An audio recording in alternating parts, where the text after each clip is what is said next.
en nuestra cátedra Mujeres y Medios a Mónica González, Premio Nacional de Periodismo, una de las periodistas más importantes de la historia de Chile, que además teníamos pensado inaugurar el año académico de la cátedra con ella. El coronavirus nos lo impidió, pero la verdad es que fue solo una pausa para poder hacerlo ahora. Así que, Mónica, muchas gracias. Un aplauso virtual para ti. Todos desde la casa podemos aplaudirte, aunque no lo escuches, lo vas a ver. Y estamos muy honradas. La Cátedra Mujeres y Medios UDP surgió hace 3 años como un lugar donde exactamente visibilizar el impacto profesional y el aporte de las mujeres en los medios de comunicación, y tú eres sin duda uno de los más importantes emblemas e íconos de esta actividad en nuestro país. Así Ya que que es me voy a un honor tenerte. sonrojar y me da mucho pudor todo eso.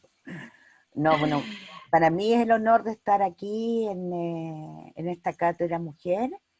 Sí, me emociona, es muy lindo. Creo que sobre todo en estos días, ¿no? Las mujeres han visibilizado una importancia, las más jóvenes, que a mí me emociona todos los días más y más. Así que muchas gracias por el honor de estar aquí.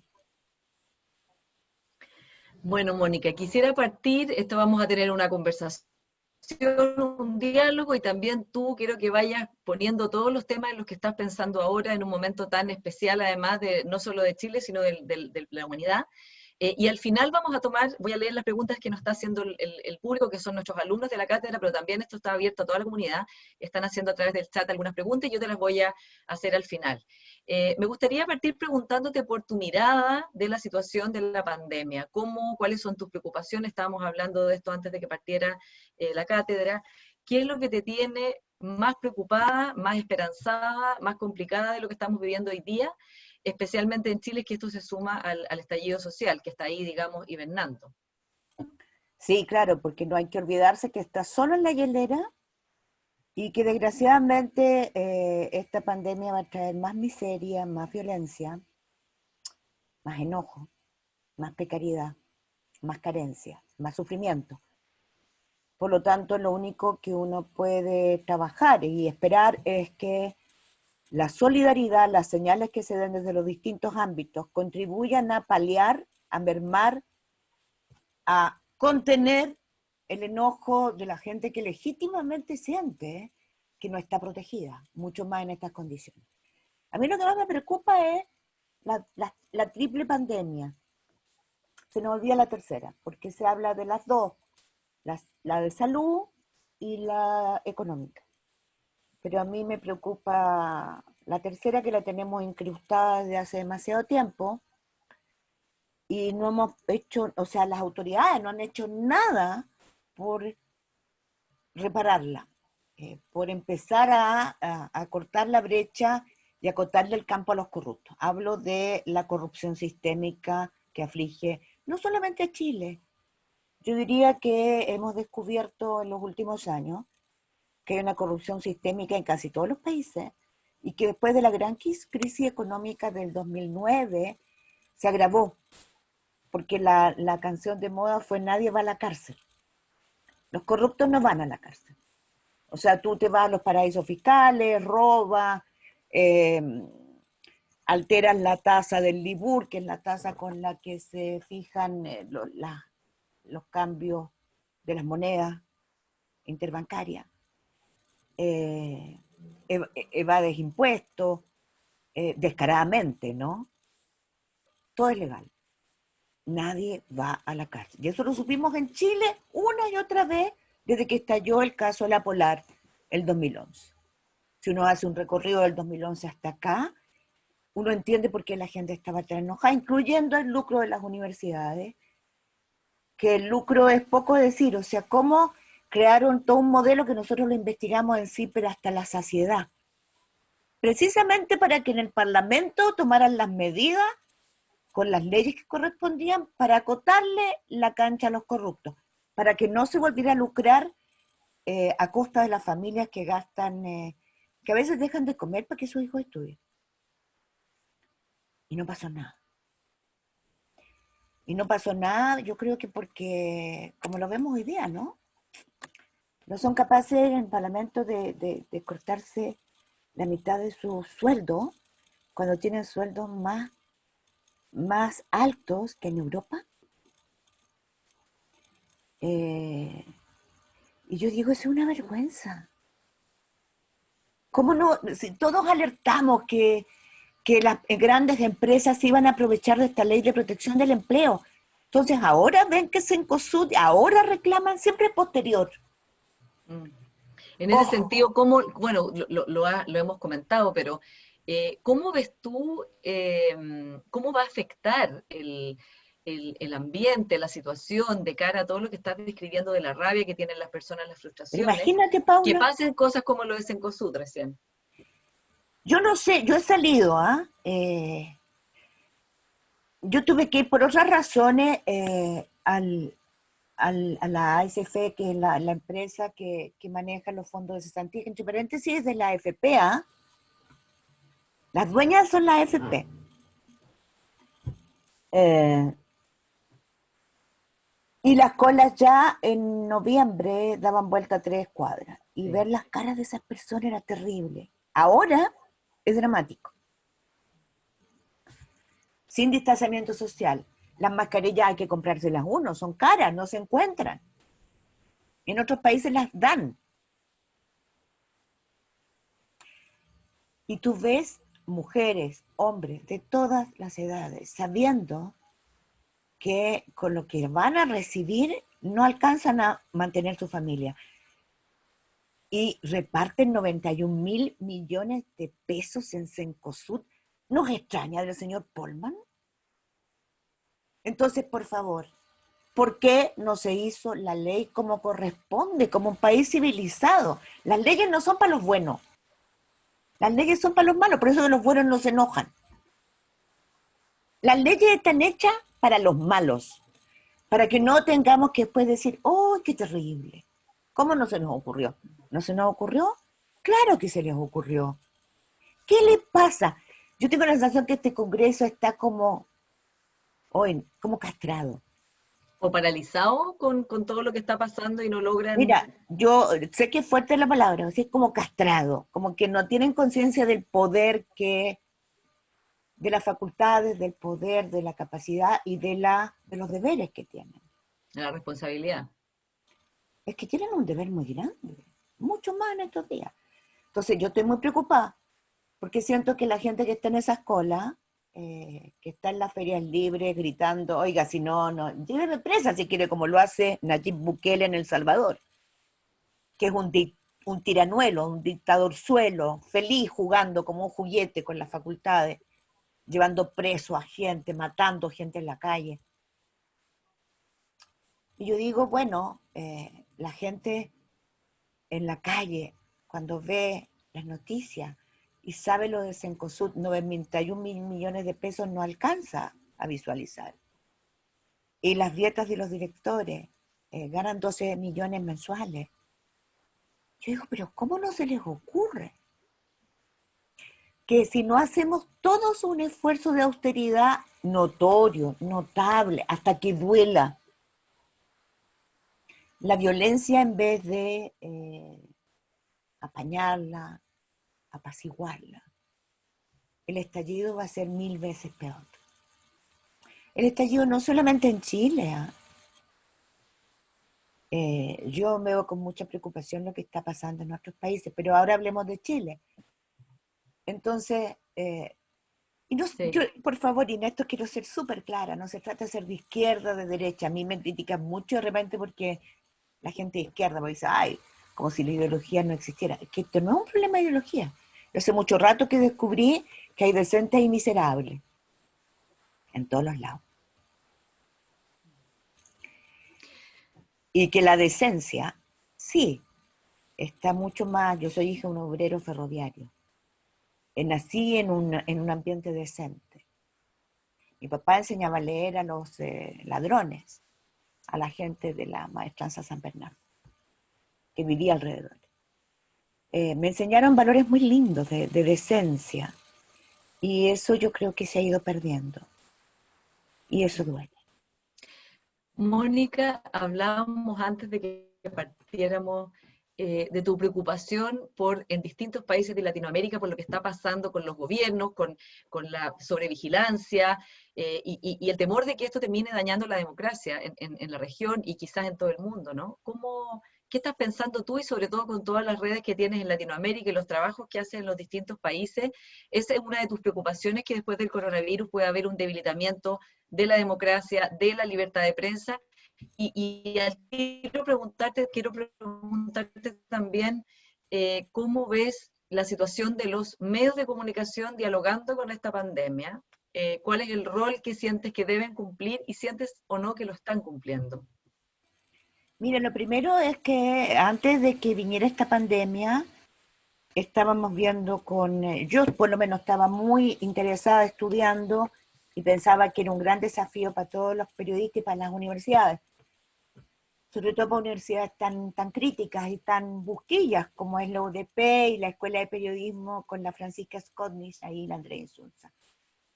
Y yo pensaba, ¿cómo vamos a tener que meternos pero de lleno en una amenaza que se nos cayó encima pero brutalmente? Y que es la intervención y el debilitamiento de la democracia a través de las redes sociales y cómo te intoxican, se apropian de tus datos, de tus gustos, saben hasta cuándo haces el amor y si tienes ganas de hacer el amor, si estás enojada, que te enoja, que te apasiona, que te frustra, para enviarte el mensaje que quieren, para intoxicarte y cambiar tu voto, para hacerte creer algunas cosas. Entonces esto que hemos llamado, yo lo llamo la industria de las noticias falsas. Y lo vimos con Google Analytics, uno de los libros más importantes. La última feria de Berlín fue el libro del Google Analytics, que no le habíamos dado la importancia en Chile, pero que en Brasil Bolsonaro salió electo gracias a eso, ¿no? 4 millones de dólares, solamente 4 millones de dólares, la campaña más barata de intoxicación. Invirtieron, creo que son 3 empresarios brasileños ultraderechistas que decidieron apostar, inventar una red que intoxicó durante los últimos 2 meses, creo, a los ciudadanos de Brasil con noticias falsas, para posicionar a Bolsonaro en el rol del gran líder que necesitaba Brasil.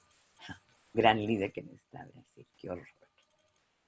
Míralo ahí, luchando con los gobernadores corruptos, además, para que no, desconociendo el valor de la vida, porque lo que le importa es la economía. Capaz que uno de sus hijos no se infecte. Porque Boris Johnson, cuando llegó al hospital, se dio cuenta de la importancia del servicio de salud pública. Y alcanzó a hacer una gran reforma anti-trabajadores, anti-ciudadanos, que era los fondos de AFP. Pero tenía una cantidad, yo lo había estudiado, una cantidad de leyes ahí, una tras otra. Sus planes eran concretos, era privatizar, por supuesto. Uno tiene que decir, pero todo esto lo posibilitó la corrupción del PT. Porque si Petrobras no se hubiera servido el PT de la principal empresa brasileña para desatar un pulpo que se metió en 12 países, 10 de América Latina y 2 de África, con una red de corrupción jamás antes vista por lo multitudinaria, masiva, y que solo en Perú dejó suicidado a Alan García, en la cárcel a otros 2 expresidentes y a candidatos presidenciales y alcaldes presos de Lima. Entonces uno dice, claro, si no hubiera pasado eso, Bolsonaro no habría tenido el ambiente para ser electo con esta campaña de mentiras que sigue siendo usada en Brasil para que la gente no se proteja, para que la gente desconfíe del buen periodismo, para que la gente sienta que el periodista que le dice la verdad es su enemigo y le haga funas, lo persiga, lo amenaza, lo acose,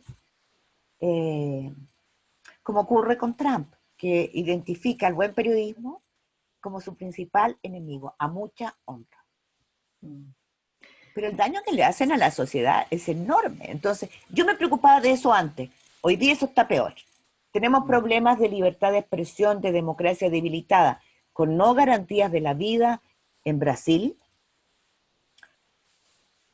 en Venezuela, en Nicaragua, en El Salvador, en Honduras, en México y, digámoslo bien, en Estados Unidos. Sin dejar de hablar de Hungría, donde las películas que nos llegan nos hacen recordar con estremecimiento lo que se vivió durante la ocupación nazi. Mónica, una encuesta que salió esta semana de la Asociación de Mujeres Periodistas revelaba que las personas estaban confiando en esta crisis de la pandemia más en los medios profesionales de comunicación que antes, ¿no? Y que había bajado el consumo de noticias a través de las redes sociales y que había subido a hacerlo a través de la radio, los canales de televisión, los diarios, eh, y que eso en el fondo es una buena noticia en el sentido de valorar o revalorar el trabajo profesional. ¿Cómo sientes tú el papel de los medios de comunicación ahora y sientes que acá hay un impulso, digamos, para, no sé, retomar o reencauzar o revitalizar nuestro oficio, especialmente porque después de la crisis de los medios, digamos, estructural, la crisis del estallido social económica hacia los medios, y ahora los medios, a pesar de tener mucha más audiencia que antes en general, están viviendo aperturas económicas como nunca en su historia. Lo que tú acabas de decir es como la mejor noticia del último tiempo para nosotros y lo que da esperanza. Porque convengamos, el periodismo nunca ha sido tan importante como hoy. Nunca. Estando los ciudadanos encerrados por obligación para cuidar sus vidas, los que pueden, porque hay millones que no pueden. Pero esos millones que no pueden no tienen tiempo de informarse tampoco, porque están desesperados buscando sustento, tratando de no sentirse mal porque están enfermos mucho, pero tienen que seguir trabajando. Sí, es un horror esto que estamos viviendo. Es una pesadilla.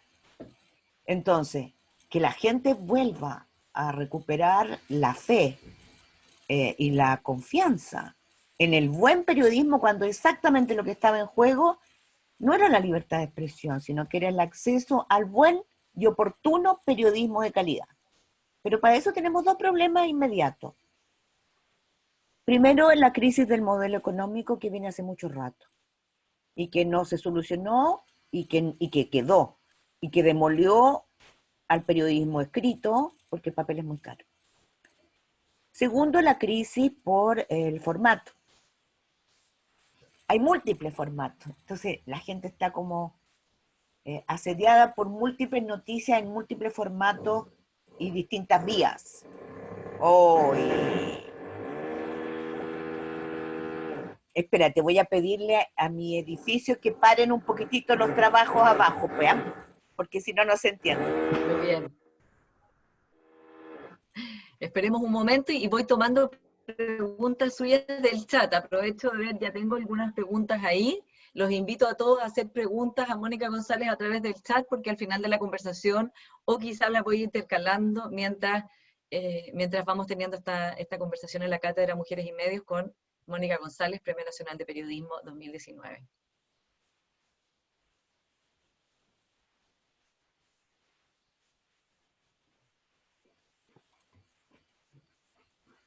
Perdón, disculpa, no conseguía, esperemos que no sea mucho. Están haciendo unos trabajos. Bien. Lo que decía entonces, estamos con un problema porque cortaron a los buenos periodistas. Entonces yo creo que lo que vemos en todo el mundo es un resurgimiento del periodismo independiente, crítico, que no tiene anteojeras, que no depende para su línea editorial de un publicista, de un gran empresario, de un grupo político, de un mandatario, porque todo eso es cooptación de lo que tú estás diciendo, de la verdad que tienes que decir. Y ese buen periodismo independiente y crítico se abre camino a pasos agigantados.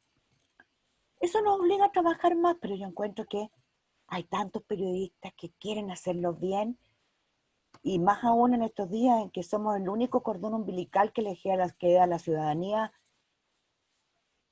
de conectarse con el mundo exterior, de saber cuándo estás en peligro, dónde estás en peligro, quiénes te ayudan, cómo ayudarse entre todos, cómo apretar redes para salir adelante y dónde está la verdadera fórmula a lo Merkel, ¿no? de decirle al pueblo toda la verdad y asumir riesgos juntos, a sabiendas de que la autoridad está decidiendo la mejor de las opciones en este fino hielo, en este caminar en la fina capa de hielo, como dice ella, entre no destruir la economía, pero siempre, siempre, siempre teniendo como primera opción salvar vidas.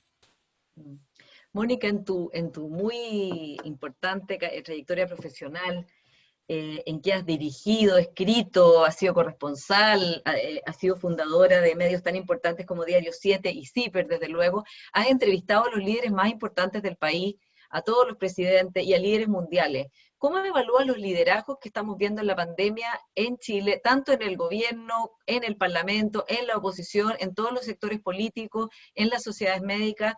¿Y qué crees que esos liderazgos tienen que tener en cuenta hoy día especialmente o qué falta? Y también que hay bueno, digamos, también lo que valoras como positivo. A ver, lo malo primero es la Sí. mediocridad de nuestra clase política, que no estudia, que siguen rencillas de verdad inútiles, inútiles. Yo miraba, yo decía las discusiones en el Instituto de Derechos Humanos, en el Congreso, sobre el rol de la oposición, mientras hay gente en las cárceles que está muriendo, mientras hay barrios donde en la Cité los inmigrantes están sufriendo el asedio y no saben qué les depara mañana, en donde estamos en una encrucijada de vida, ¿no? De vida real. Para los que vivimos la crisis del 81, 82, 83, hay que decir que Pinochet no habría caído si no fue por la crisis económica. Niñitas prostituyéndose en las esquinas de 8, 9 años. Autos elegantes, deteniéndose a subirla. Y uno con ganas de salir, bueno, yo salí alguna vez con un palo, ¿no? Las ollas comunes. Monseñor Alvear no daba abasto con las ollas comunes para la zona norte. El hambre asediando, acechando. Y fue en ese momento, fíjate, hay algo interesante, en que la mujer cobró en Chile un rol impresionante, porque para los hombres se creó el PEM y el POG, plan de empleo mínimo y el plan de obrero, plan de, ay, se me olvidó el POG, lo que significaba. Pero lo que te pagaban no alcanzaba ni siquiera para comprar un kilo de pan al día. Entonces ese macho proveedor que había en Chile, que se sentaba a la mesa con el mejor plato, si había carne era para él porque trabajaba duro, se acabó. Porque tuvo que aceptar que sus hijas chicas salieran a prostituirse y a hacerse bruto. Y la mujer a lavar, a hacer cualquier cosa. No se ha hecho un estudio sobre eso. Pero yo lo vi y lo viví. Yo viví en Hermida al inicio, ahí en Avenida Grecia. Tengo un gran recuerdo de esa vivencia con mis vecinos protegiéndonos todo. Y yo creo que no sabemos lo que va a provocar esta pandemia. Pero frente a esa pobreza y esa emergencia, a esta crisis extrema, los políticos, yo lo siento que todavía no toman el ritmo y no pueden ponerse en el lugar porque ya han vivido demasiado tiempo viviendo en otra esfera y han surgido liderazgos maravillosos. ¿Cuáles reconoces tú como liderazgos nuevos que han surgido que te parecen interesantes La y que han Isquia aportado? Sichel, la médico, me parece que ella es serena, es tranquila, confiable. Me parece que en ese colegio médico al que escuche me da confianza, son como, no quieren decir, no son diostor, ¿ah? No es el diostor, que tampoco nunca nos gustó. No, son hombres que te hablan, se ponen a tu altura, que están trabajando todos los días y enfrentando todos los días una pandemia que los puede a ellos arrastrar. Y están haciendo lo posible por trabajar con otros, escucharse, dialogar. Instituto Millennium, donde están los principales científicos de este país.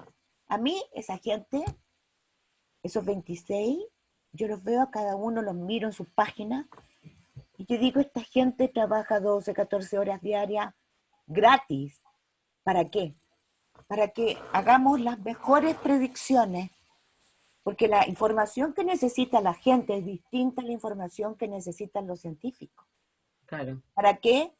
Para hacer modelos y para entender por qué es necesario ahora en Santiago, en la Estación Central, en Quilicura, en San Bernardo, y no mañana, ahora ya, hacer cuarentena. ¿Por qué las camas de UCI, si seguimos en Mónica, y esta dentro tasa, del gobierno, perdón, sí. van a terminar colapsando? Hay científicos de todo tipo, hay cientistas políticos, hay una mujer que se me olvida siempre, que acaba de sacar una columna, no sé pronunciar el apellido, una columna en CIPER que se llama Janet, tiene un nombre Sí, alemán, que me encanta, me encanta. Tiene un conocimiento, tiene una forma de estudiar, tiene un entusiasmo, tiene unas ganas. Hay periodistas que están haciendo tu trabajo y me emocionan, porque hay periodistas en todos los medios de comunicación hoy día que desde el más completo anonimato estiran la línea del horizonte porque hay siempre presiones en los medios, ¿no? Para que nos digan las cosas como que nos cuesta decir la verdad tal cual. Y yo siempre he sido de la otra escuela, que hay que decir las cosas tal cual. Y entonces yo siento que estamos encontrando líderes nuevos en el mundo académico, intelectual, de cientistas políticos, y que las universidades tienen hoy día una responsabilidad enorme en poner de una vez por todas el conocimiento en beneficio del país, dejando de lado quienes la financian, porque nos hemos fijado en el lucro, pero no nos habíamos fijado, yo sí, en las mineras, en los grandes grupos económicos que decidieron empezar a ir a buscar a su cerebro a las universidades desde los penúltimos o los antepenúltimos años, financiando carreras completas. Entonces no era extraño de repente ver un informe minero que decía que los bronces tenían que ser para Anglo American, que Chile no tenía posibilidad alguna de comprarla. O informes que te digan que la farmacéutica y que Laboratorios Bayer nunca espió a nadie, hecho por grandes científicos. ¿Se nos olvida acaso que Exxon logró permear a los principales gobiernos del mundo gastando poca plata? $2 millones al año. Compró científicos importantísimos diciendo que esto del recalentamiento global era falso. ¿Para qué? Para impedir leyes que le pusieran trabas a la emisión de carbono. O sea, que limitara sus ganancias. Aquí ha habido espionaje de laboratorios, de farmacéuticas y de empresas, las grandes empresas de gas y de energía y de petróleo, que son las empresas más grandes del mundo. Eso era lo que me preocupaba ante la pandemia. Y después de la pandemia vamos a tener más problemas, por lo tanto los desafíos para el periodismo van a ser más ricos, más interesantes. Vamos a tener que estudiar mucho más, porque definitivamente el periodismo es más importante que nunca. Mónica, ¿y qué pasa con los liderazgos, en tu opinión, del gobierno, del parlamento, digamos, de las instituciones políticas? ¿Rescatas algún liderazgo? ¿Cómo ves esa situación tú? Ay, qué difícil, ¿ah? Porque me carga eso. Me carga no tu pregunta, me carga a mí ponerme como, porque ¿quién soy yo para andar calificando liderazgo? Pero yo insisto en algo, ¿ah? Yo me fijo mucho en cómo dicen los presidentes, porque la gente está con tanto miedo, tiene mucho miedo, me da pena. Ya conocimos ese miedo, que era peor en dictadura, ¿no? Estar en recesión y con autos en la noche que detenían a tus seres queridos o a ti. Y yo no quiero volver a vivir ese miedo que te cala los huesos. Entonces cuando uno ve a una Merkel, ay, me gusta cómo habla, me gusta cómo dice, como el vocabulario que usa, sí, es científica, pero además de eso, hay algo en ella que me me seduce. No busca seducir a la gente con mentiras ni diciendo cuán eficiente soy. Es mujer. Busca hacer esto, contener diciendo la verdad. Me gusta Macron, presidente de Francia, porque ha privilegiado la vida, resguardando, digo, insisto, no se trata de destruir la economía sin contemplación. Pero siempre diciéndole a los franceses, lo más importante es cuidemos la vida. Y después vamos a tener que ponernos todos juntos, exigiéndole a las empresas que den su aporte. Y fíjate que siento que en medio de todo este horror, Alberto Fernández en Argentina ha sido bastante empático con su gente. Independiente de los horrores que tiene ese país con crisis económica. Pero yo creo que en estos momentos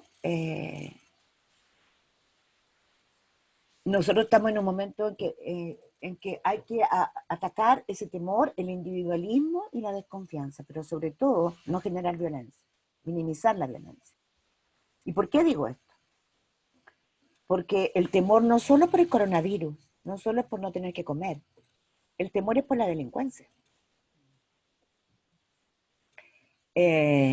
Y cuando tú ves que se hacen grandes fiestas, donde el que hizo la fiesta sacó más de 1 millón de pesos de ganancia líquida, y otras fiestas con mucha droga, que hay carabineros con vínculos con carteles de narcotraficantes, que siguen trabajando y que salen a balear y balearon a 10 personas hace unos días en la Florida.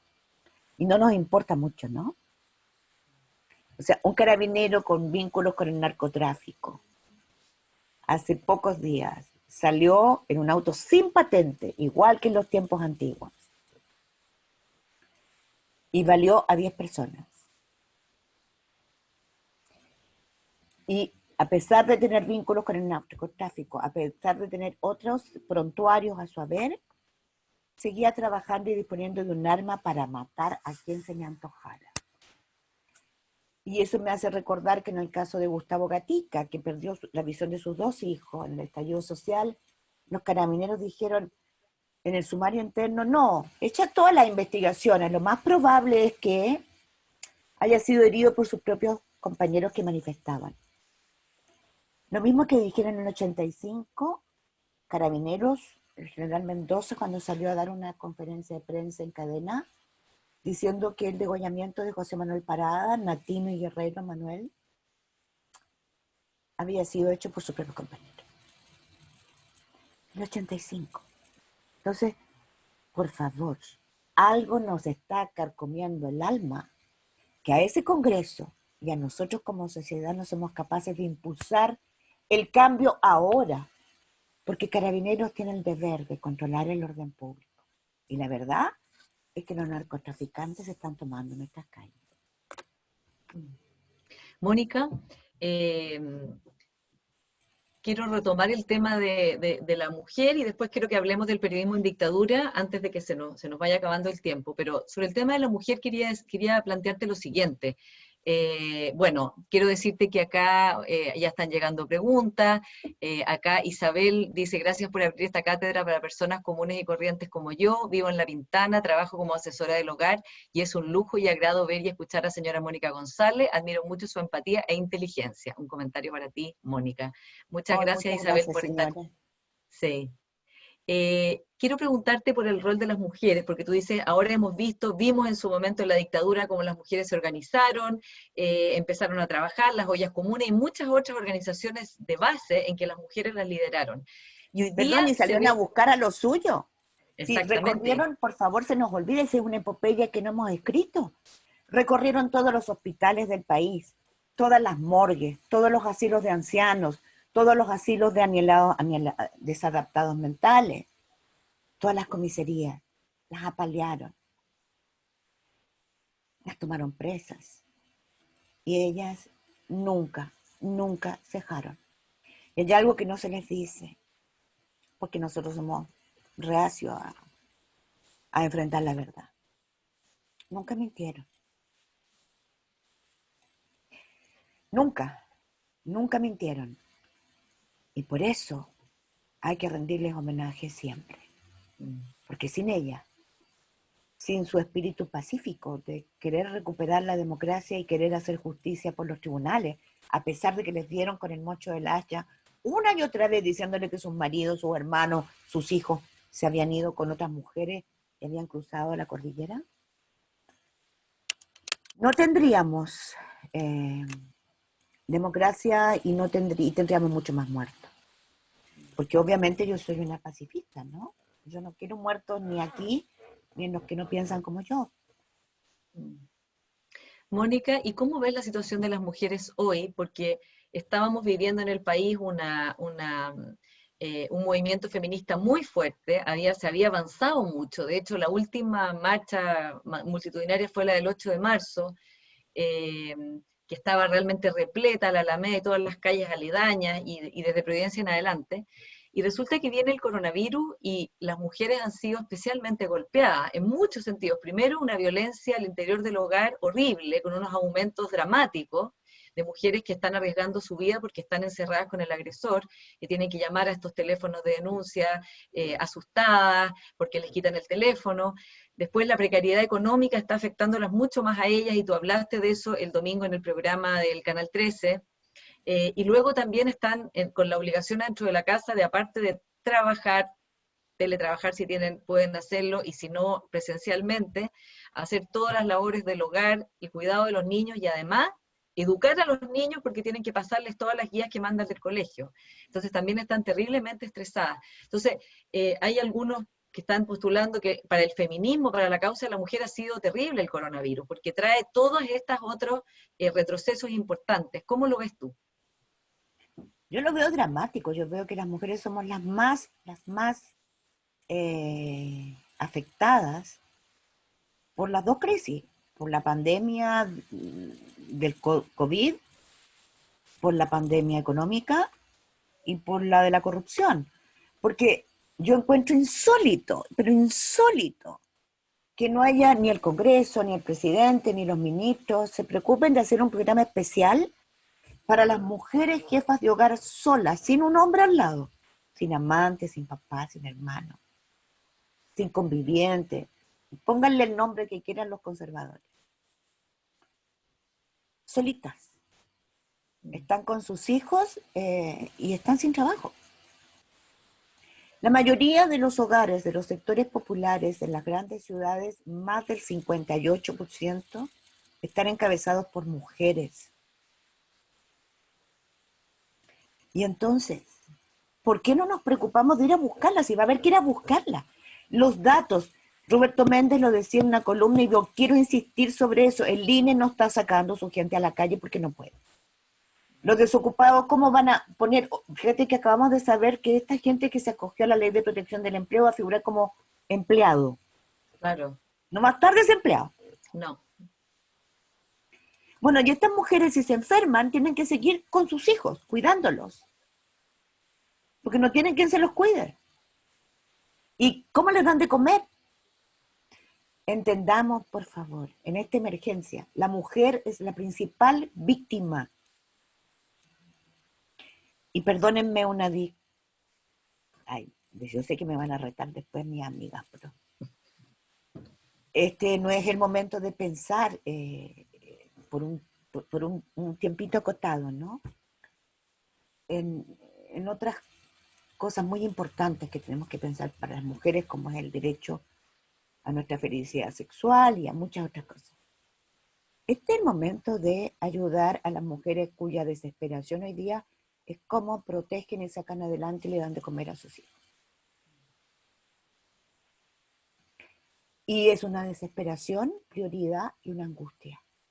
Y yo no veo a nadie, ni con premura, ni siquiera lo tienen en su radar, porque hay que ir a buscarlas. Bueno, nunca han cruzado los datos. Bastaría con cruzar los dos datos de la encuesta CACEN con otras para saber en qué lugares se entasan estas mujeres. Hay más proporción de mujeres solas. Va a haber que ir a buscarlas. El Estado, las instituciones del Estado tienen que hacer un esfuerzo y nosotros tenemos que ayudar como sociedad a darle apoyo a esas mujeres. Nunca antes había visto que la mujer fuera tan víctima, estuviera tan desprotegida, tan acorralada por el abuso de empresarios inescrupulosos. La señora que nos escribía, empleada doméstica, ¿cuántas mujeres han obligado a sus empleadas domésticas a seguir yendo a trabajar a pesar de esta pandemia? Las empleadas domésticas, a las que se les llama nana, un nombre absolutamente horrible, son una de las trabajadoras más desprotegidas de este país, igual que las temporeras, ni siquiera con baños separados de los hombres. Y yo creo que recién estamos empezando a visualizar, eso empezó en octubre con el estallido, y durante muchos años yo creo que no las vimos. Fueron las mujeres más invisibles. Yo me acuerdo de un reportaje que hicimos en CIPER, cuando una mañana yo escuché con horror, bueno, yo siempre escucho, me despierto muy temprano, entonces dijeron que en el barrio República habían asesinado a una mujer. Y dije, estaba carreteando en el barrio República, pucha, pobrecita. Pero no, era una mujer mapuche que iba todos los días desde Maipú hasta República a la universidad donde trabajaba haciendo el aseo. Y había un rector que no sabía, había un decano que no sabía, habían los profesores y estudiantes progresistas no sabían que la universidad estaba limpiecita cuando llegaban, porque habían unas mujeres que llegaban a las 5:30 de la mañana, arriesgando todos los días lo que arriesgó Margarita Ancacoy. Y me acuerdo que con Gabriela Pizarro, periodista de CIPE, dijimos, ya, vamos a ir a hacer un reportaje a las universidades porque seguro que esto pasa en todas. Y exactamente. Y era peor. Porque eran puros inmigrantes, les pagaban el mínimo, mujeres embarazadas, no las dejaban sentarse, las hacían subirse a una escalera sin ninguna seguridad. Y me acuerdo que el decano me dijo, señora Mónica, yo no lo sabía. Bueno, había una mujer que trabajaba, una directiva de esa facultad, que les imponía esas reglas draconianas. Una mujer sin ninguna compasión. Entonces, ¿sabes qué? Hay abusos que generan una violencia de la que no se habla, de la que no se dice nada. Y hay que visibilizarlo. Yo creo que tenemos una oportunidad. He visto reportajes en periodismo preciosos en el sentido de a la gente más pudiente no le gusta la pobreza, la encuentran hedionda, fea, le da asco. Hay formas de mostrarla. Tenemos que verla. Pero no para contar pobres, como ayer tampoco se contaban muertos. Tenemos que crear políticas públicas bien hechas para hacer lo que corresponde. Bueno, Mónica, y además hay muchas trabajadoras de casa particular a las que no les están pagando su sueldo y que y no tienen, no pueden acceder a ni una de las ayudas del Estado, ni a la ley de protección del empleo, ni nada. Así es. Sí. Aquí hay una pregunta de las personas que dicen, ¿cómo se pueden hacer medios de comunicación no sexistas? Y también muchas felicitaciones a ti, Mónica, vienen de acá. Infinitas gracias por todo tu trabajo y por tu entrega para informar en todos los tiempos. Y Yanara Barra te pregunta a ti, Mónica, ¿cómo crees que deberían cambiar las redacciones de los medios para que se realice contenido periodístico no sexista? Yo creo que lo que falta, bueno, de partida siempre estamos al debe en los puestos de dirección. Son los editores los que deciden qué foto, qué mirada, qué título, qué tema. Primero qué tema. Y hoy día lo que no se ve es lo más importante. El poder, este tránsito obsceno, oscuro entre la política y el dinero, o entre el dinero y la política, transcurre por conductos muy subterráneos, muy sofisticados, que nosotros estamos obligados a ir a ver. Y por ahí también está lo que tenemos que visibilizar, ¿no? Lo que falta para proteger a las mujeres.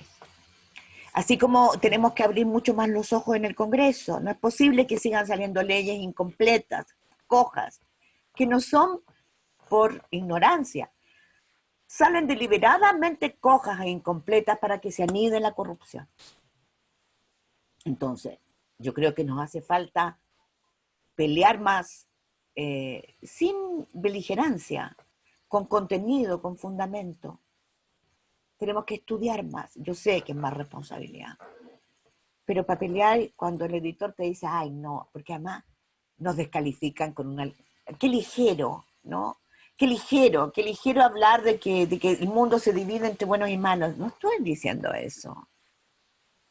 Estamos hablando de que la corrupción existe y que no podemos ser ingenuos frente a ella.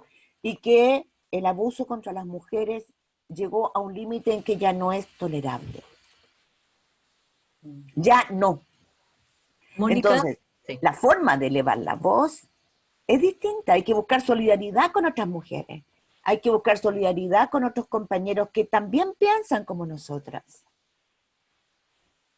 Hay que hacer unidad para hacer un mejor periodismo porque va en beneficio de quienes más lo necesitan.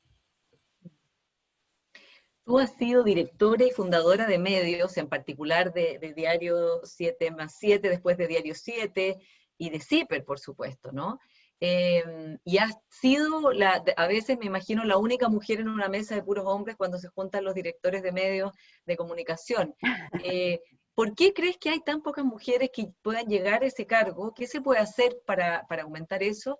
Y también una pregunta relacionada, si crees que las mujeres en la escena de lo público son más descalificadas o son más estereotipadas, tú que eres una mujer muy influyente en la escena pública. Ojalá fuera influyente. Pero me hago mea culpa. Yo no me di cuenta de... Y un mea culpa bien profundo. Yo no me di cuenta de la discriminación de la que éramos, de la profunda discriminación de la que éramos objeto, más allá de la cosa sexual. Pero evidentemente existe una discriminación aún de pensar que las mujeres no somos capaces de dirigir un medio cuando somos enormemente más capaces. Y porque yo creo que existe una visión, nosotros hoy día tenemos una visión cuando somos de verdad muy mujeres, ¿no? Cuando a veces queremos imitar comportamientos masculinos, no lo hacemos muy bien. Y hay mucha mujer que lo hace. Además, somos las principales reproductoras del machismo. Claro, o sea, yo no creo que todas las mujeres seamos blancas palomas, todo lo contrario, yo creo que así como hay hombres infectos y miserables, hay mujeres miserables. Y yo creo que en periodismo la mujer puede hacer un trabajo maravilloso porque tiene una visión más amplia, tiene una sensibilidad que le permite entender, por ejemplo, los miedos. Por ejemplo, yo creo que nuestro rector, el rector de la UDP, es un tipo muy inteligente, que tiene un liderazgo impresionante, pero tiene una falencia con la inteligencia emocional baja, de bajar al terreno, de repente, que tiene que ver eso con que piensa que hablar a veces en lo más sencillo, que la gente a veces lo necesita, es traducir y hablarle a la emoción. Pero la emoción no es simplismo siempre. Hacer todo emocional es simplista, pero apelar a la emoción no es simplista. Necesitamos descargar esa emoción. Y yo creo que nos descalifican porque piensan que somos solo emoción. Y no somos solo emoción. Solo que entendemos que la emoción ocupa una parte importantísima. Más aún cuando enfrentamos situaciones de miedo. Más aún cuando estamos inseguros de todo. Entonces yo creo que, voy a decir una pequeña confidencia. Yo me di cuenta además que a veces a las mujeres tampoco les gusta tener una jefa mujer. Porque cuando alguien te va a decir, oye, yo me tengo que ir hoy de temprano y mañana no vengo porque fíjate que mi suegra, mi abuela, no sé qué. Uno tiene esa memoria, ¿no? Las mujeres dicen, pero si hace 3 meses, hace un año me dijiste que tu suegra se había muerto, que tu abuela estaba no sé dónde. O sea, es más difícil irle con una chiva a una mujer que a un hombre. El hombre se desentiende de eso. Entonces, pero para mí la clave está en medio en donde haya una estrecha sintonía diálogo, diálogo fecundo entre hombres y mujeres. Porque yo creo que vamos a ganar solo cuando logremos meter más hombres que luchen por nuestros derechos con igual convicción que nosotras. Y yo estoy viendo eso en los hombres más jóvenes. Y me emociona, me gusta, me da una alegría, porque creo que ahí hay una cuota de esperanza enorme.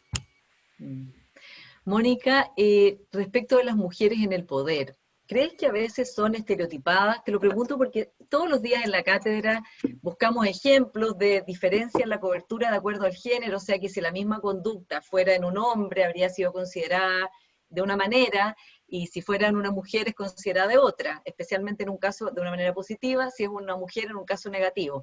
Y te voy a citar dos ejemplos de esta semana. Uno es en una columna de opinión que escribió María Teresa Cárdenas sobre Marta Blanco, que decía que Marta Blanco siempre se quejaba de que a ella la consideraban conflictiva, entre comillas, que es un atributo que siempre se pone a las mujeres como descalificatoriamente, cuando lo mismo que hacía ella lo hacía un hombre, era considerado enérgico, ¿ya? Y el segundo ejemplo es de Susana Tonda, que dejó el Sename y comunicó sus razones ayer, y más allá de la situación misma, digamos, sin entrar en eso, en la cobertura que ha habido de ella en los diarios, en las radios, hoy día en la mañana escuchando, en general se habla de que es una mujer muy fuerte, de carácter fuerte, avasalladora, de una manera que no es considerada como algo positivo. Y uno se pregunta, bueno, si alguien va a dirigir el Sename, la verdad es que tener carácter debiera ser un requisito del cargo, ¿no? No considerado algo negativo, porque se lo está poniendo como de una manera de también pintarla un poco como conflictiva. ¿Qué piensas tú de eso? Bueno, que eso es tan así. Siempre nos van a encontrar cuando tenemos opiniones frontales, claras, cuando no hablamos en chiquitito, ni hablamos del tecito, ni en chiquitito. No, qué avasalladora, qué frontal, qué conflictiva, qué dura. Pero si la vida es dura. Ahora, una cosa es que uno mire solamente la parte dura, no. Uno tiene el deber de mirar todito, ¿no? Pero, claro, Marta Blanco era una mujer que no usaba la parafernalia para sobresalir. Era su opinión. Y yo no la conocí, yo la escuché o la vi y puedo discrepar de ella mucho, en muchas cosas, pero creo que era una mujer que tenía opinión y era válida, entregaba argumentos.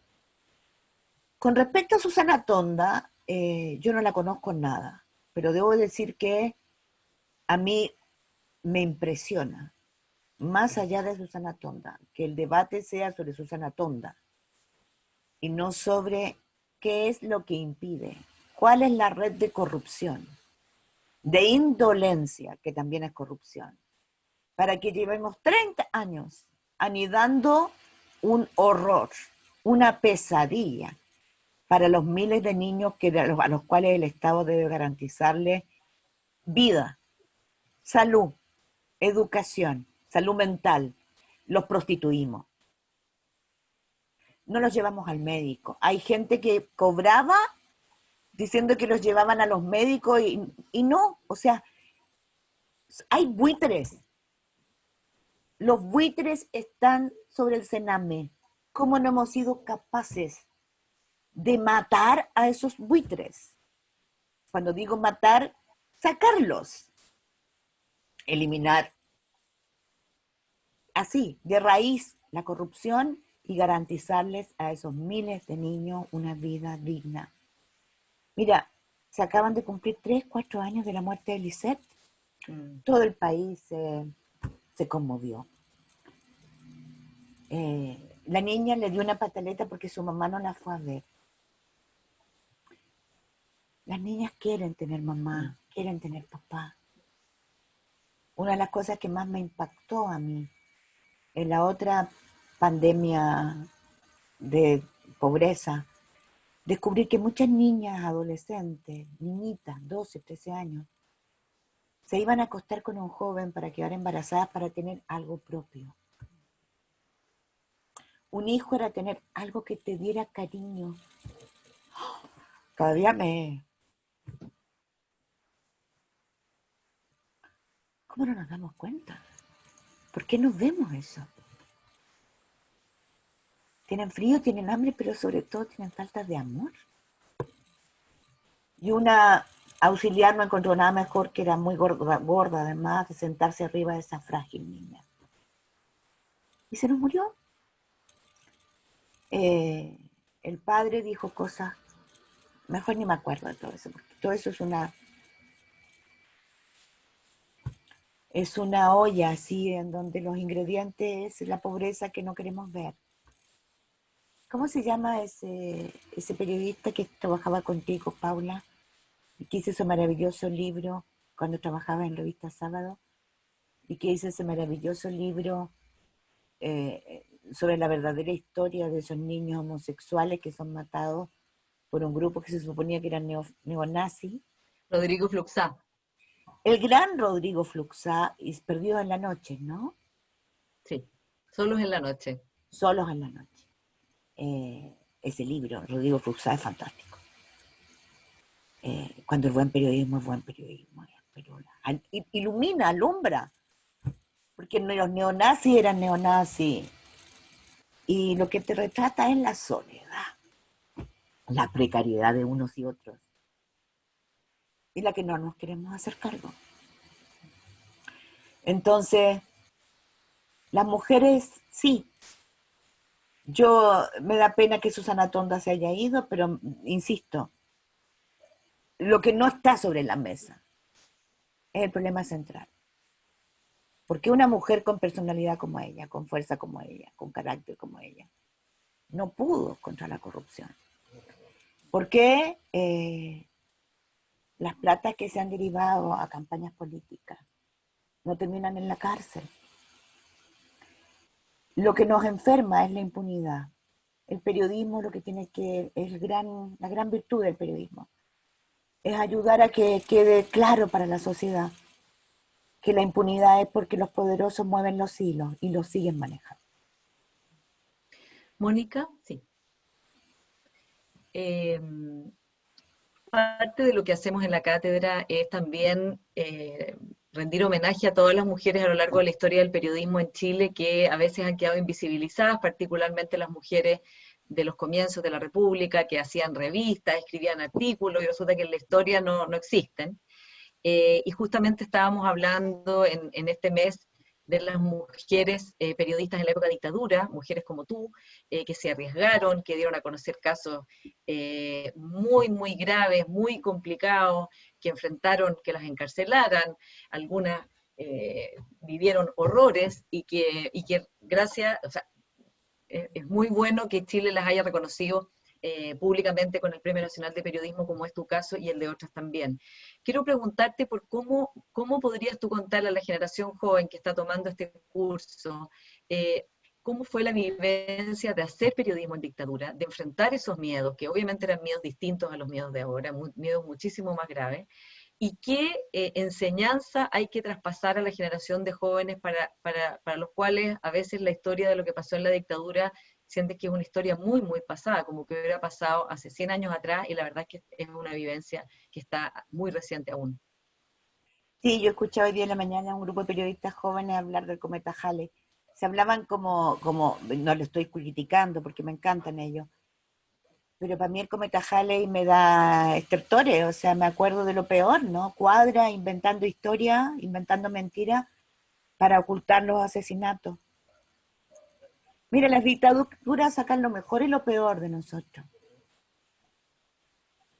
del país, de los que te rodean y de ti misma. Nada de lo que habríamos hecho se podría haber hecho si no hubiera habido una red de ciudadanos que alimentaba a los periodistas que estaban al final de la red. Era un gota a gota, éramos una gotita en un río. Yo siempre digo, ejemplifico, la única importancia era no cortar el curso del río. A veces era un hilito, pero que siguiera,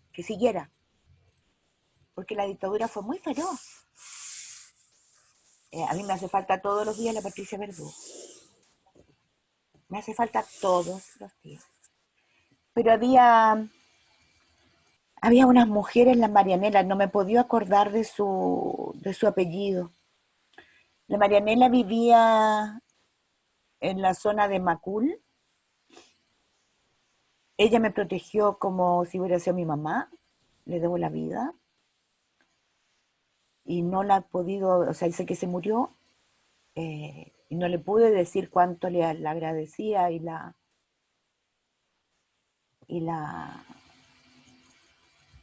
cuánto le debo.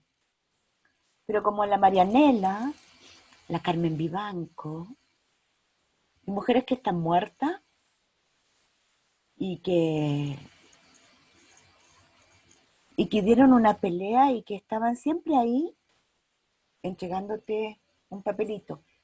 Entre paréntesis, no estoy autorizada para decir, pero había muchos periodistas que trabajaban en los medios oficiales que arriesgaban la vida entregándote papelitos y entregándote información que ellas obtenían porque esos medios tenían información directa de la dictadura. Y a mí cuando en estos días me he acordado de todos ellos, porque les debo la vida primero. Porque han sido héroes anónimos, porque estas peleas no son de solo, de Superwoman o Batman. Porque las mujeres jugaron un papel enorme, monstruosamente gigante, más allá de todo lo que se haya contado, que no se ha contado casi nada. Me acordé de la Minta Traverso, que era preciosa, con su cara, porque eran mujeres que no empuñaban armas, que tenían una alegría de vivir. Me acordé de las mujeres que conocí en la cárcel, con sus hijos, y que tenían una solidaridad y unas ganas y una convicción de convertir cada rinconcito en una especie de hogar para todas. Y creo que en ese momento nadie pensaba en yo voy a pelear por la libertad. Y hoy día lo mismo, ¿no? Esa es la primera enseñanza. El ego fuera. Cuando están las vidas por medio, tú formas parte de un río y una cadena. La cadena no debe romperse. Y lo principal es eso. Y lo segundo es que el miedo no te paralice. O sea, el miedo lo vas a sentir siempre. Yo nunca he sentido más miedo que en esos años. Pero mi único objetivo era no me debe paralizar. Y se me metía en los huesos, ¿no? Era imposible calentarme. Y también tienes la solidaridad más grande, el cariño más grande. Conoces los actos de generosidad más grandes y las miserias más grandes.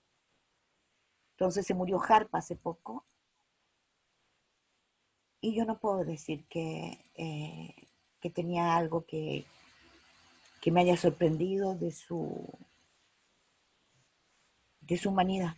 Quizá el único que él se enamoró de una periodista de oposición, que jamás le retribuyó y eso demostraba un gesto de humanidad, pero eso no lo hacía convertirse en un ser humano. La represión fue brutal con él. Y yo sigo pensando que hoy día, cuando estamos en pandemia, los periodistas tenemos que juntarnos, que unirnos, porque los buitres deben ser denunciados con fundamentos. Porque si no atacamos la corrupción, si no impedimos que las platas por ejemplo, tiene que haber nóminas donde la gente vea todas las personas que les llegan los créditos de los bancos con el FOGAPE, el beneficio del bono para las familias más vulnerables. A quien le llegue tiene que estar publicado. Los contratos del MOP publicados. O sea, nunca debe haber más transparencia en el gasto público que hoy. ¿Por qué?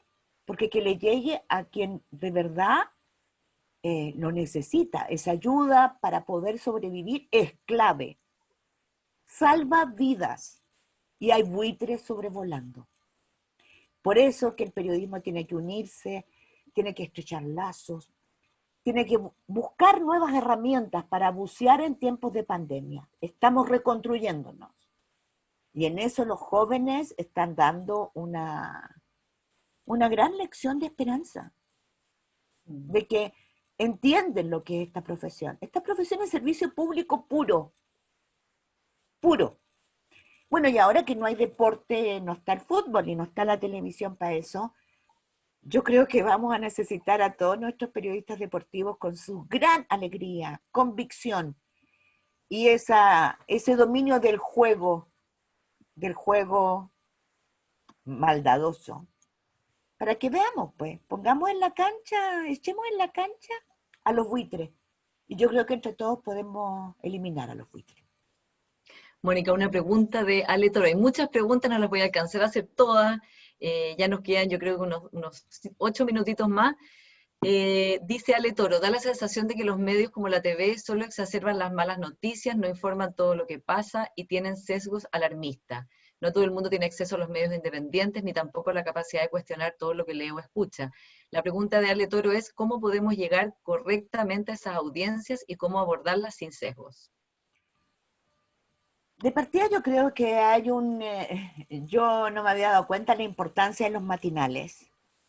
¿Cómo fue tu experiencia? Porque estuviste en el matinal de Mega, ¿no? Sí, fue muy bonita porque llegué a gente a la que no había llegado nunca. Y cuando estuve enferma el otro día me llegaron unos pancitos y hasta una mermelada de gente que me había conocido en el matinal. Esas mujeres, ¿eh? Pero también mucho hombre, mucho hombre. Mucho hombre que te agradece, que le expliques las cosas, que expliques cómo funciona la corrupción, sin andar con eufemismo. Ujú. Menos en estos días, ¿no? En estos días en que la corrupción se masca, se mastica, se huele, te ataca por todas partes. Entonces, creo que los matinales es un lugar donde la sociedad tiene que exigir y los canales tienen que entender que es un servicio público. Mm. Eso es clave. Y la gente, yo creo que los medios a través del celular, por ejemplo, CIPER no te hace pagar la información. Y si lees CIPER y tienes acceso a su trabajo de 13 años, se cumplió 13 años CIPER el 1 de mayo. Impresionante. Cumpleaños 13. Hace un año que yo ya no dirijo CIPER. Lo está dirigiendo y está a cargo Pedro Ramírez y ese es un gran equipo. Pero ahí está, tú puedes acceder. El periodismo, el buen periodismo, como en el Faro en El Salvador, como Agencia Pública en Brasil, que acaba de sacar un reportaje en donde revela cómo el ministro Moro tenía estrechos lazos con el FDI para investigar y cazar, ¿no? Yo digo como insecto, todas sus debilidades a periodistas, políticos, dirigentes sociales, muy importante. Lo mismo que está pasando en Colombia ahora. Se descubrió que el ejército investigaba a periodistas muy importantes, que precisamente son los que buscan la verdad. Nosotros tenemos ese privilegio. En Chile no arriesgamos la vida. Y hay que cuidar eso. Tú puedes acceder por el celular a información fidedigna. Hay nuevos medios. Está el desconcierto, está interferencia. Yo creo que si tú quieres hoy día buscar, y no solo quedarte con quienes te mandan el titular por Facebook, o no solo quedarte con Twitter, que es una red en donde también hay mucha odiosidad, yo creo que puedes hacerlo. Entonces yo creo que también hay un deber y una responsabilidad ciudadana, así como de cuidarnos y cuidarse, también está en vigilar, a ver, yo tengo que recibir ese bono. Por favor, ¿dónde están las listas? Alcalde, usted sabe toda la gente en esta comuna que debería recibir ese bono. Ponga las listas de las personas que deben recibirlo en la web de la municipalidad y que nosotros vamos diciendo lo recibí, no lo recibí. O sea, la actitud activa de la ciudadanía hoy día es clave. Otra pregunta acá dice,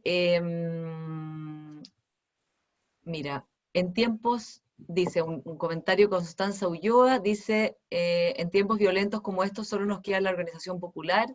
En Antofagasta, grupos feministas se organizan para llevar ayuda a mujeres que lo necesitan, creando un cordón de economía solidaria. Es un comentario de Constanza Ulloa. Aquí una alumna, soy exalumna de periodismo, Florencia Sánchez, de la UDP, me marcaste durante mi carrera y lo sigues haciendo, te admiro, ya hace falta mujeres como tú. Y una pregunta de Paula, y creo que esta es la última pregunta que podemos tomar, dice, ¿es inevitable sentir un déjà vu con la época de la dictadura, además de tener una relación con la crisis es un lugar peligroso, es adverso y genera angustia? La información efectivamente aplaca esa angustia, dice ella. ¿Qué piensas tú de esta Perdón, no te relación? escuché todo porque de repente se me cortó. ¿Me la Ah, podrías repetir? sí, es un comentario de Paula que dice Ya. que para ella es inevitable sentir un déjà vu en la época, con la época de la dictadura, porque además de tener una relación con la crisis económica, también porque la calle, lo que está fuera de la casa, es un lugar peligroso, adverso y que genera angustia. La información efectivamente aplaca esa angustia, dice ella. Es un comentario para que tú opines, De Mónica. Paula. Sí, de Paula. Qué buen comentario, porque es una descripción muy buena, ¿no? Pero mira, quiero usar mi tiempo en dos partes. Primero quiero hablar de Antofagasta. Sí.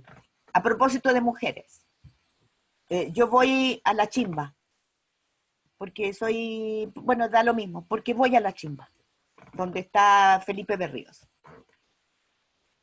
Una mujer, Alejandra, sé que se va a enojar, Stevenson, es una mujer clave ahí para lo que se hace. Pero si hubiera convicción política en Chile de lo que hay que hacer para ir a aplicar modelos que rescaten a nuestros niños, a nuestros jóvenes y ayudar a las madres, ahí está pues, Alejandra y Felipe Berrío y un grupo de mujeres, son 5 mujeres, son todas mujeres, las que organizaron ese paraíso. Mira, la infancia protegida se llama, donde los niños salen del colegio. Este es un basural. Yo conocí el basural cuando era basural en Antofagasta. Y he conocido a la chimba desde que empezó a crecer, desde que nació. Y hoy día en medio de los basurales es una maravilla, no es que sea un lujo, pero las casas están limpias, están pintaditas, nadie roba, todo está limpiecito. Y está esta infancia protegida, que los niños salen del colegio en vez de quedar a disposición de los narcos o de los abusadores sexuales o de la violencia, simplemente van a este lugar donde está la infancia protegida, donde tienen juegos, hacen sus tareas, tienen los mejores Biblioteca. implementos, tienen los mejores implementos, tienen los mejores talleristas. Es un paraíso y es infancia protegida. Pero la casa de la juventud me dislocó. Nadie le rinde culto a la personalidad al cura. Nadie le rinde culto de la personalidad a ninguna de estas 5 mujeres. Pero sobre todo a Alejandra, que es la clave. Pero esos niños que vienen de la violencia extrema, ya sea en Colombia, donde han visto matar por los narcos a su mamá, a su papá, a un hermano, donde conviven con peruanos, bolivianos y chilenos, poquitos, pero hay, es otro paraíso. Entonces, descubrir a una científica de las más importantes de Antofagasta, porque también creció en un basural. Y hoy día devolverle las manos, enseñándole a esos niños a descubrir el universo, descubrir cómo los mejores talentos de Antofagasta están a disposición de esos niños. Eso es lo que hay que hacer y no se hace. Porque así se combate la droga, la violencia, la inseguridad, así se ayuda a las mujeres. Y yo no entiendo por qué no se hace. No puedo entenderlo. Solo digo, es flojera, falta de convicción, porque estoy segura que Felipe Berrío y Alejandra y todas esas mujeres felices estarían dispuestas a reproducir el modelo. Y cuesta tan poco. Claro, siempre y cuando las platas no se vayan a los bolsillos de otros. Y sí, a mí también me ha pasado. pero combato esa añoranza o esa rememoranza. ¿Por qué digo añoranza? Añoranza del cariño y de lo mejor, porque uno vivió los momentos más bonitos de cariño, de solidaridad, de generosidad, de coraje en dictadura. Yo vi a la gente hacer cosas impresionantes. Y vi las miserias peores, que me dejaron marcar para siempre. Pero ¿sabes qué? Este es otro momento. Estamos en un momento, y lo digo de verdad con convicción, tenemos una oportunidad única. No tenemos idea, no sabemos, nadie sabe en el mundo cómo vamos a salir de esto. Mejores, peores. No sabemos cuándo vamos a volver a salir y volveremos a abrazarnos y a besarnos y a tocarnos. Porque en dictadura nació esto del cuídate. Nunca antes decíamos eso. Porque no sabíamos si al día siguiente nos íbamos a ver. Así de crudo, ¿no? Pero ahora es menos letal. Y yo lo único que digo es que tenemos una oportunidad única de construir, reconstruirnos con menos desigualdad, con más solidaridad, con más estudio, con más sustento, aislando a los termocéfilos y extremistas que buscan el odio, que no entienden que la vida, que la tolerancia, que el diálogo, que el derecho a la felicidad está en eso. Entonces,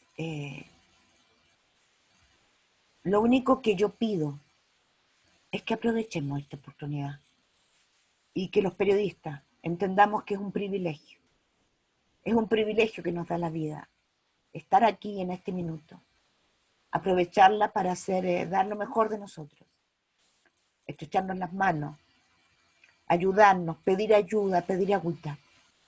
Y vamos adelante.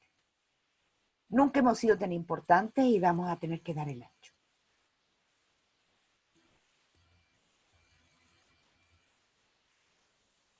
No escucho. Paula, no te escucho. Oh, Paula tuvo problemas. Sí, ahí sí. Ahí sí. Ahí estoy. Sí, aquí estoy. Justo alcancé a tener internet suficiente para la cátedra. Mónica, ha sido un honor, un privilegio haberte entrevistado y haberte tenido en la cátedra hoy día. Creo que hice gran parte de las preguntas, algunas quedaron, te las vamos a enviar o las puedes ver en el chat. Y gracias a todos nuestros alumnos, gracias a Cecilia García Huidobro, que es mi socia en la cátedra, y es un honor haberte tenido aquí. Creo que las palabras con que terminaste nos dejan esperanzados de que al menos vale la pena intentar que cuando salgamos de la catástrofe realmente podamos tener un país mejor y un mundo mejor. No, soy yo la que tengo que darle las gracias y sí, pues, es el momento de la gran esperanza. Somos importantes y tenemos que dar el ancho. Un aplauso para ti, real o virtual. No, para ustedes. Muchas gracias a todos y te vamos a mandar todos los comentarios, Mónica, y seguimos en contacto y muchas gracias por el honor de haberte tenido hoy día acá. No, gracias a ustedes. Chao, Paula. Gracias, Cecilia. Gracias, Paula. Gracias, UDP. Más gracias a ti, Mónica. Muchas gracias.